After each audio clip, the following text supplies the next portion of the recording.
係各位網友，嗱呢單嘢我係揀咗兩單爆雷出嚟講，我係好想講呢兩單爆雷。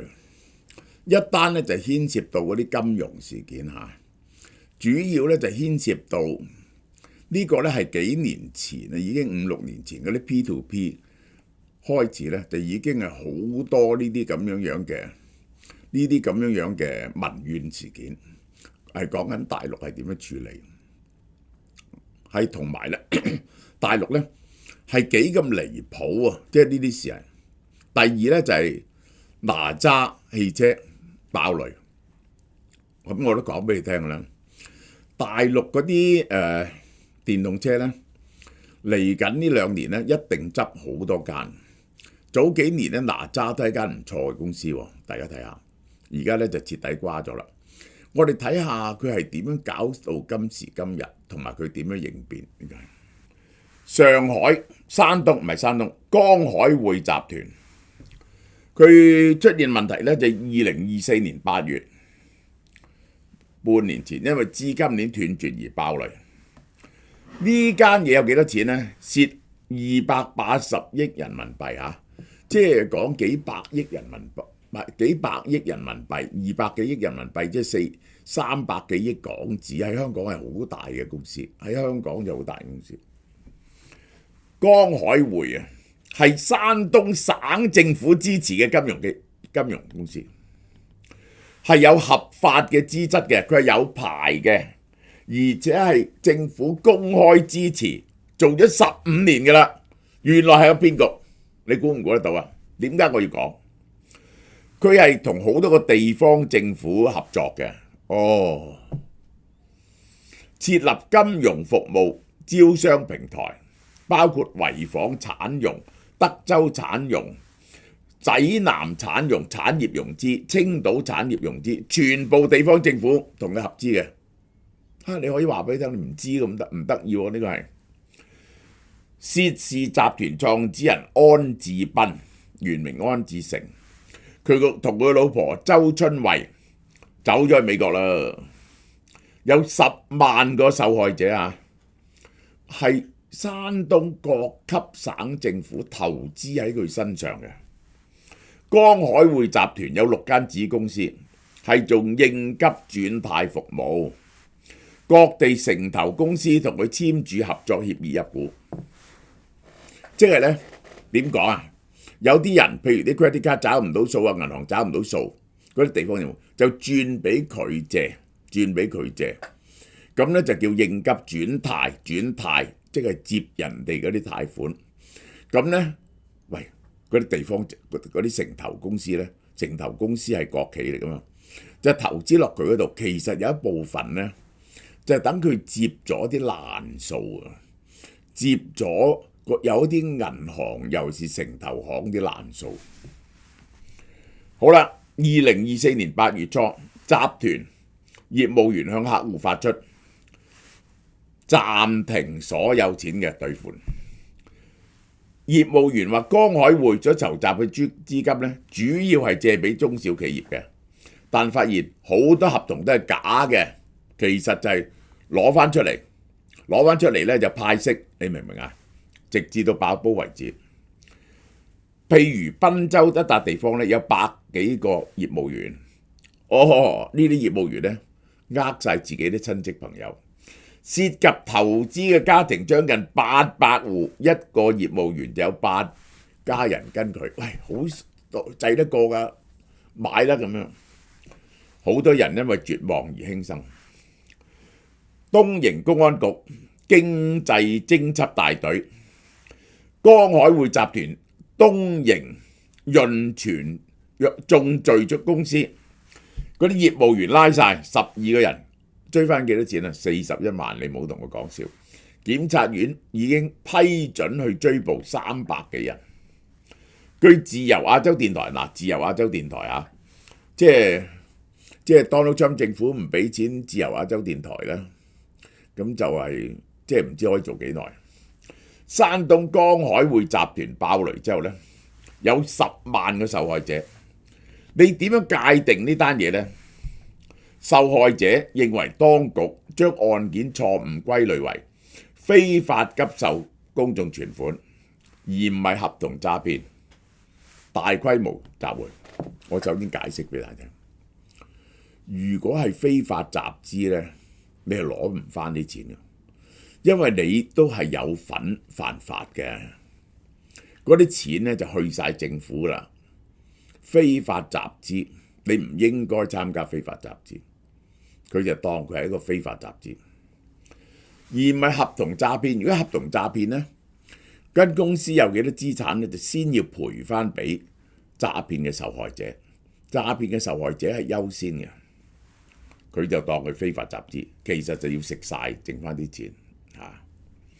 受害者呼籲中紀委監委公安部門介入調查，追280億嘅合作詐騙。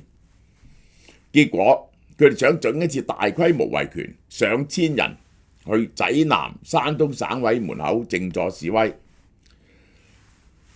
咁結果啊，前去北京同山東啲人，梗係俾人哋監控、拘押同埋扣留啦，俾人哋拉咗啦。好啦，最新有134家受害企業或者公司都投資咗，要求上海市政府公開公正處理個詐騙案。呢個就係涉事嘅負責人安志斌同周清維被指由政府護送去美國。嗱，呢個係佢哋嘅指控咋？江東會還我們血汗錢，呢個惠民嗰笪地方，政府啊將佢送走咗，唔將佢送走咗會咩呢？有幾多官員、地方官員係受咗佢嘅貪污嘅呢？佢如果被捉咗，佢爆出嚟，我諗要拉1000個官員啊！快啲送走佢啦，咁咪斷咗點咯？呢個就係受害者。警方唔對案件嘅資金流公開，究竟啲錢去咗邊度先？佢哋話唔會公開嘅嚇，好似話有幾百家層樓嘅，但係同280億咧都係距離好遠。好啦，3月18號網友報導，哪吒汽車公司解散成個研發團隊，涉及200個員工，賠償方案 N+1，離職流程簽到5月30號。早喺舊年12月，嗰啲大股東同個 CEO 反面，呢個張勇被炒咗魷魚，就請咗哪吒汽車嘅創始人方運舟做呢個 CEO， 仲有佢嘅 CTO 啊，嗰啲全部走晒啦。佢個研發部門最多嗰時有幾百人㗎，而家炒晒。方運舟呢想救哪吒。未來3年實現半數銷路來自海外，因為咧佢覺得咧喺國內咧係冇可能賺錢嘅。佢哋覺得咧佢喺泰國嘅銷路咧係入到頭5名喺呢個呢個電動車入邊。佢覺得喺泰國有前途喎，喺泰國組裝呢架車，話會喺2025年整體毛利率轉正。其中一個方法就係炒晒全部嘅研發 R&D， 冇 R&D 咧。咁就蝕少好多噶啦。2026年咧就會賺錢，至2024年10月已經減咗2次薪喎，咁大鑊。因為咧佢資金不計，呢個係首先降50%，然後3月再降50%，即係剩翻1/4。離職員工只能夠領取上海市最低工資。部分2024年11月離職員工嘅賠償金而家都收唔到啊！呢個係3月25號，哪吒汽車嘅 CTO 戴大力同智駕嘅負責人黃俊平，佢本來話智慧駕駛㗎嚇，雙離職。呢一個走咗奇瑞啊！奇瑞係專係出口啊，尤其是嗰個係做得唔錯，後者加入商湯呢個係。據了解，佢而家爭人100億，2/3咧係爭供應商嘅，啲供應商真係好嘢，俾佢拖咁多，即係嗰啲原料啊，嗰啲咁嘅嘢咧，呢個零件啊咁咧60-70億，好多間供應商曾經圍住上海總部討債，即係哪吒嘅銷路跌得幾慘咧。2025年1月國內零售總量得159架，2月377架，暴跌98%。過去3年累計虧損180億。嗱，佢同呢個惠小鵬、理想、小鵬、蔚來嘅分別喺邊啊？蔚來係舊年一年蝕咗200幾億，但係蔚來上咗市，呢個哪吒冇上市。呢個蔚來係蝕咗400-500億美金喎，犀唔犀利？唔係400億人民幣，蝕咗400-500億人民幣，都算叻呢個人。佢呢3年蝕咗180億，但佢冇上到市，呢個大鑊啦哪吒。你睇下前年咧，佢仲係好叻喎。2022年嗰陣時，佢賣15萬架，嗰陣時15萬架好好噶啦。2022年係頭幾名噶，我記得哪吒絕對係10名以內嘅。2023年人哋升佢跌12萬架。2024年再腰斬，個服務好差嘅，哪吒係服務非常差，而且個性價比比唔上人，佢個價錢唔夠人哋平嘅，佢價錢唔夠人平。好啦，有哪吒汽車已經同寧德時代、國軒高科134個核心供應商，有20億。嗱，佢爭供應商總共70-80億啊，70億啦，你當佢有20億咧就轉咗做股份啦，咁咧減咗20億債，其中好犀利嘅就係寧德時代攞電池啦，呢啲合肥高軒都係攞電池啦，呢個係各式各樣呢個電池啦，好多都係攞電池，各樣汽車零件。咁你仲有50億㗎，咁點呢？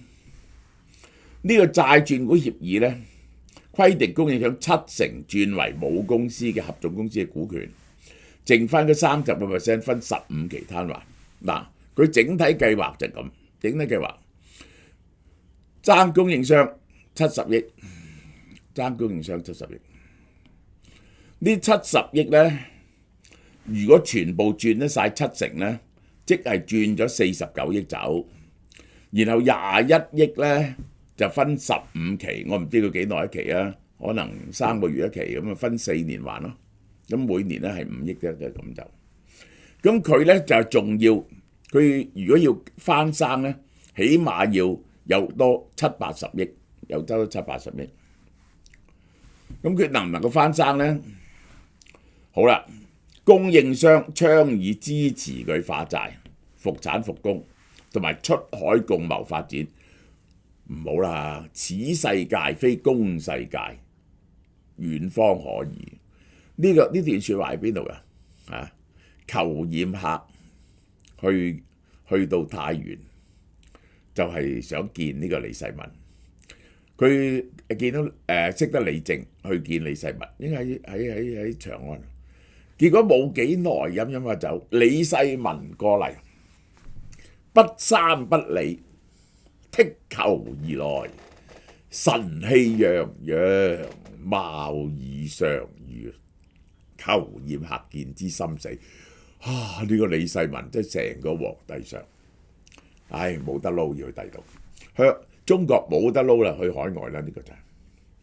嗱，佢將海外市場作為自救嘅關鍵。3月20號喺泰國曼谷召開經銷商大會，獲得21.5億。嗱，佢要集70億啊！哪吒算係一個品牌嚟嘅，有冇人再投資呢？叫咗班泰國經銷商夾錢，呢個係哪吒。其實主要呢個泰國代工企業 BGAC， 其實喺佢嗰度做，佢將做工有一部分嚟投資，應該係未來5年持續提供生產支持，計劃7月啟動哪吒 X 嘅本地生產。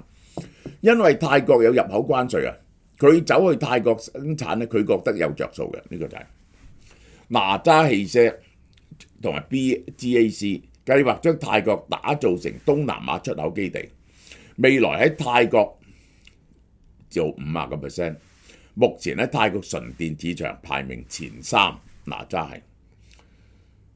哪吒嘅車得唔得嘅呢？呢個就係保險市場大鑊。喺中國唔使買啊，因為你就執笠。